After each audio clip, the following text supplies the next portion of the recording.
helped you as an inside linebacker.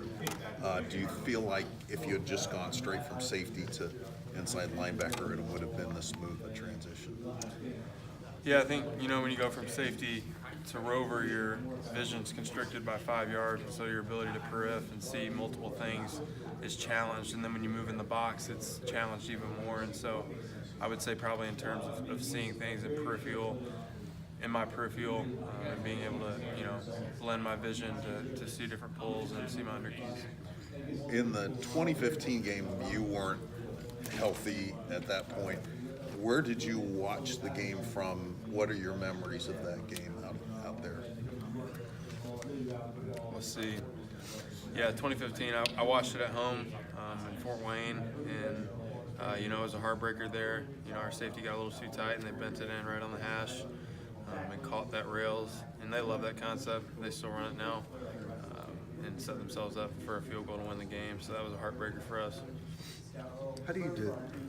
How would you describe Costello and what he presents to you guys? He's a great leader, man. Gets his guys in the right checks. If you just watch him from the TV, you don't even have to have the volume on. You can see he's up there commanding guys, getting them in the right calls, getting the right checks, marching up and down the sidelines when they're down. So he's going to be a high-spirited guy, communicating well, puts the ball into place for his receivers and tight ends to win point of attack, and just does a great job leading his group. How do you have success against him? I mean, you gotta be tight schematically.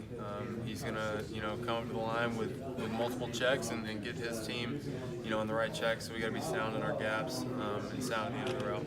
Maybe you answered my question, but we spent so much time talking to you guys about pace of play last week with Wake. Stanford is the opposite of that. Is the advantage that Stanford gets out of pace of play being slow, all the checks, sort of like the IQ of the quarterback? Yeah, absolutely. I mean, it adds an element, obviously, of checking and getting different calls when you play a high-tempo offense. It's schematically pretty simple. They have a few formations, and they're just trying to wear you out with fatigue. Stanford, obviously, a little more complex in the schematics of things, and you'll have to be able to fit rightly and be in the right position.